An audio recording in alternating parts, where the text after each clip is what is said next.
Yo, what's up mga kaotids?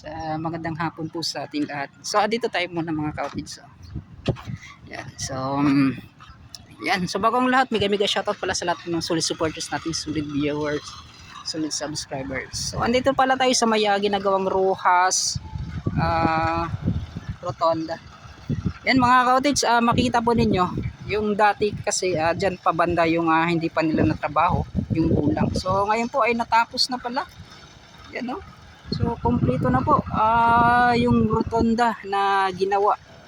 Yung kulang na lang yung pagpatag nila sa loob, yung sa gitna. Tapos, yung mga Carabao grass ata yung tawag niyan mga kautits. So, yan po, huli na po yan mga kautits na ilagay dyan. So, yung dito sa yan, yung sa parang sa sidewalk na yan. So, sisimentuhan po yan nila. Kunti lang din mga kautits kasi doon may simento na. So mga ilang metro na lang, siguro mga 15 meters ata. At malalagyan na makukumpleto na po yung simento. So sobrang ganda mga kautits sa totoo lang.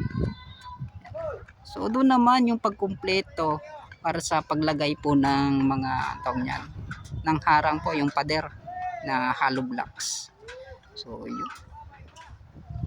So dito naman may mga ilang buwan pa na araw para po makompleto yung paggawa nila ng box culvert.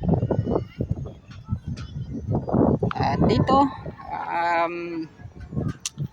bike lane na malaking may plant box din dyan banda mga kautik sa gitna. Yan. So ito na yung sidewalk. So magtutuloy-tuloy, magkonekta hanggang doon po sa may Quezon Boulevard, Rojas Avenue. Yeah. So ito nga mga kautits, yung ganap ngayong araw. Tapos na pala sila nagtrabaho already alas 4 na po ng hapon. So yung sa mga iba na nagsasabi na wala, bakit hindi po sila nagtatrabaho, yung mga kautits, tapos na po yan sila nagtrabaho. Yan, so nagpapahinga lang po sila. So maya maya ay uwi na po yan sila. Yan. So mga kautits sa mga pan natin dyan, antay-antay lang po tayo na matapos itong Rojas Rotonda. So titingnan natin sa unahan. Yan o. So yun mga kautits, dito naman banda. Yan o. So makikita po niyo na sobrang ganda tingnan yung ginagawang rotonda na to. So dito naman hindi pa po yan nila tinuloy po yung pag-simento nila kasi yun nga po may mga nakaharang pa ng mga box culvert. So kapag makuha na po itong box culvert, may lagay na po nila doon sa kanilang fabrication. Sa panata, sa may buhaan ba yun? Sa may buhangin or panabo yung fabrication po or pan po ng relay ko. So yan o. Kita po ninyo kung ano yun po yung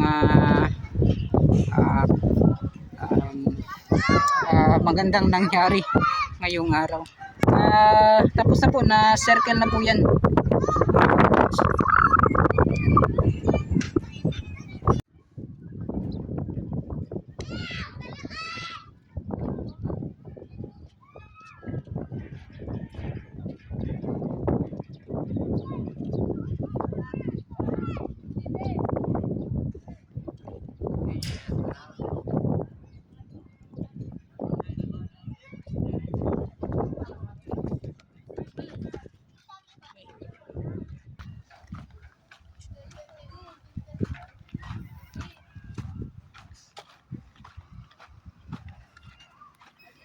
At yung kulang dito mga kautits, itong pagkuan nila, pag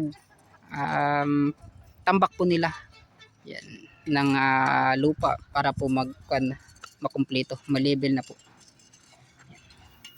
May mga nahihiya pang mga kuan mga kautits.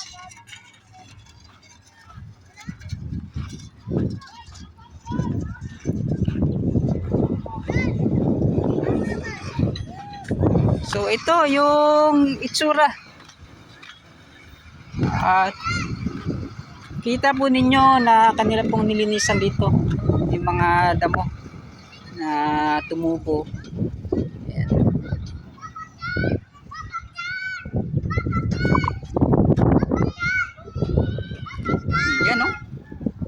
napakagandang Rojas Rotonda. So dito may ginawan silang mga ganito mga ka-outits. May ginawan silang ganitong forma.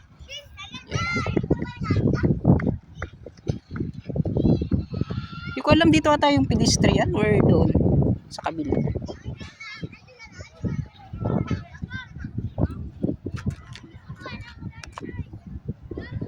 So yung ulan mga ka-outits, paparating na. So ito yung itsura ng rotonda po niya. So napakaganda tingnan. Yan. So, kapag natanggal na itong mga nakasagabal tingnan. Yun. So 2 lanes po dito sa kabila, 2 lanes. So may ganitong wow. So ito mga ka-outits, no, hindi ko alam kung ito rin ba yung ganito din ba yung disenyo ng ginawang parang plant box din to mga ka-outits. So may kakaiba.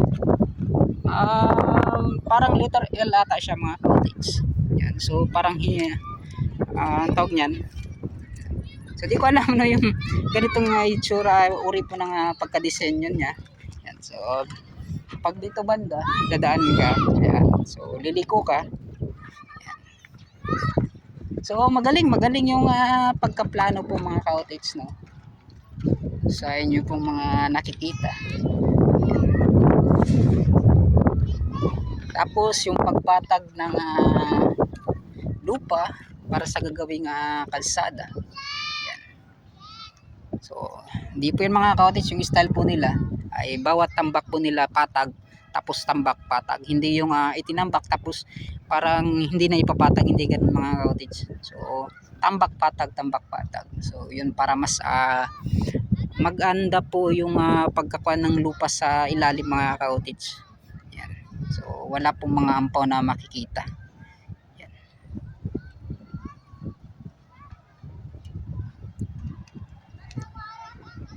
So napakaganda sana kung may drone tayo. So umulan na po mga ka-outits. So tamang tama, napakalakas po ng ulan na to. Yan. Sana hindi tayo maabutan.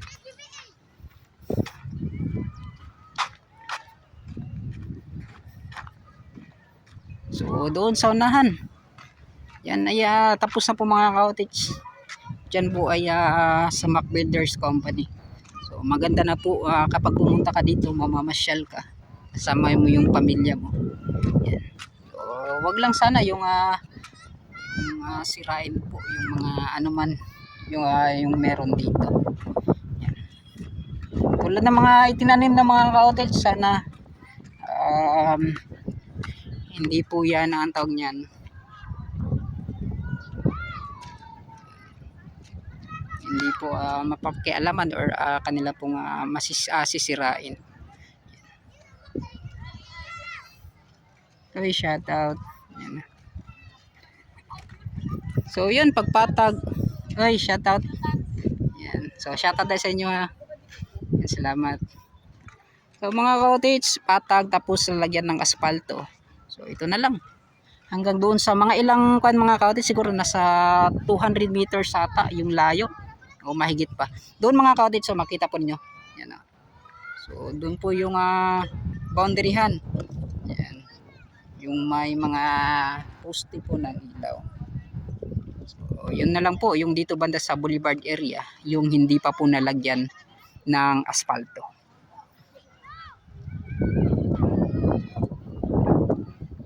So worth it po sa ilang taon po na pag-vlog natin na atin pong nasilayan, atin pong natunghayan po kung paano po nila ginawa itong ganitong uri po ng proyekto na minsan lang po sa ating buhay na makakita tayo. Yan. Na step by steps po mga ka-outits. Shout out tayo.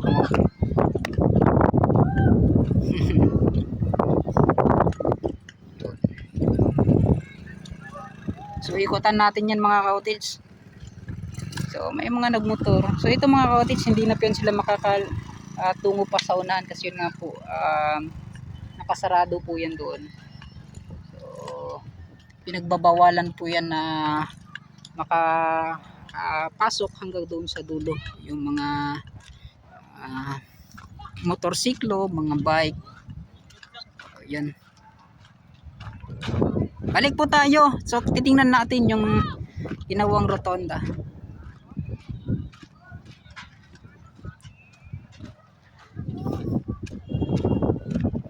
So yung mga kautits, parang ibata yung ginawang disenyo talaga dito doon po sa may Times Beach. Yan.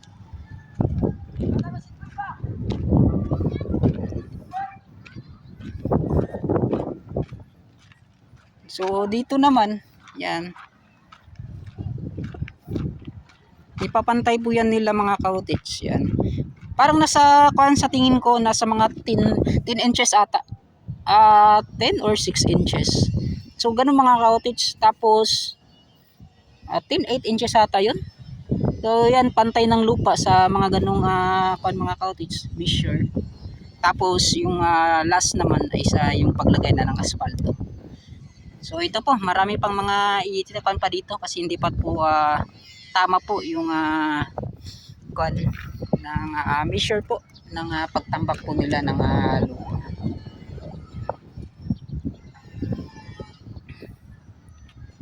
Yan, napakaganda.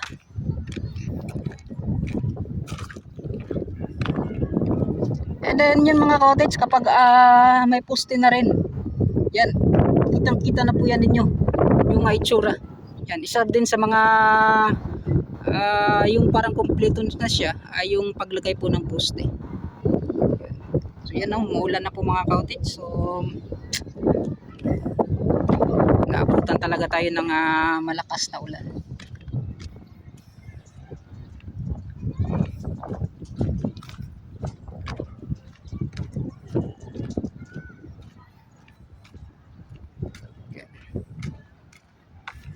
So sa nakikita ko talaga mga ka-otis, kapag walang pintura, nagiging ganito po yung itsura po ng pagsisemento po nila. So ito kapag nasimentuhan na, so makuan na, parang makukoberan na siya mga ka-otis ba. Hindi na maging ganito po yung itsura po ng sidewalk.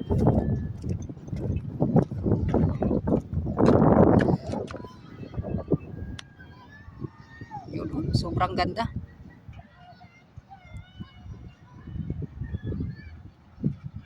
So punta tayo dito sa taas. Oops. So ngayon po ay low tide. So magka-high tide na po yan mga cottage.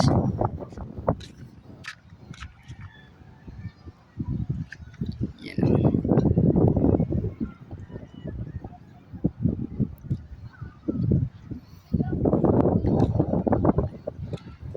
So dito naman sa ginawang plant box at itong paggawa din nila ng sidewalk. Yan dito. So yan, pwede pagpasyalan po ng mga tao dito banda. Yan. So tapos na. Tapos na palang nabuhusan po ng simento. So nasa yung rotonda sa tingin ko nasa mga 80% ata. 80% na yung kanilang paggawa. Yan. So yung mga 20% yung mga pag-asfalto, pag-semento, pag niyan, yung kulang sa excuse me, yung paglagay ng mga halaman at pagpintura. Yan. So yun po yung 20% na nakulang na sa aking nakikita mga cottage. So syempre yung pang mga paglagay pa nila ng poste para sa mga ilaw. So ganun. So yun. So kunting-kunti na lang. So sabi nga nila baka ngayong taon daw talaga matatapos na itong rotonda. Dito po sa may Rojas, Quezon Boulevard, Davao City.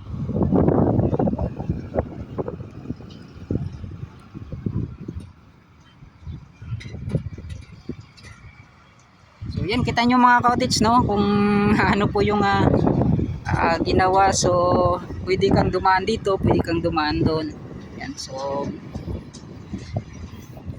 ganun kaganda itong ginagawang rotonda. So malaking tulong din itong Davao Coastal Road yan sa kapag dyan banda sa mga national highway na kapag sobra na talaga yung sasakyan, so pwede dito dumaan. Yan. So yan, malakas na po yung ulan mga ka-outage at siguro papaalam na ako, naabutan na po tayo ng ulan. So yung hangin, kita na po, dinig na dinig po niyo sa aking cellphone. Yan. So maraming salamat. So may shoutout pala kay Sir Patrick Earn, kay Sir Jun Impases, may shoutout pa rin sa iyo sir. Yan, kay Ma'am Pumala Price, yan, may shoutout. Kay Ma'am Esperanza de la Cruz family, may shoutout. Kay Sir Leopoldo Suniga na hindi po nag-i-escape out, maraming salamat. Yan. So sa inyong lahat, mega shoutout at lagi po kayong mag-ingat. At hanggang dito na lang mga ka-outage. So bago pala ako magpaalam mga ka-outage, no, hindi ko pala naipasilip. Yan. So itong rotonda. Ulan na rin. So ito na yung kagandahan ng rotonda mga ka-outage. So iikutan lang natin yan. Yan. So dito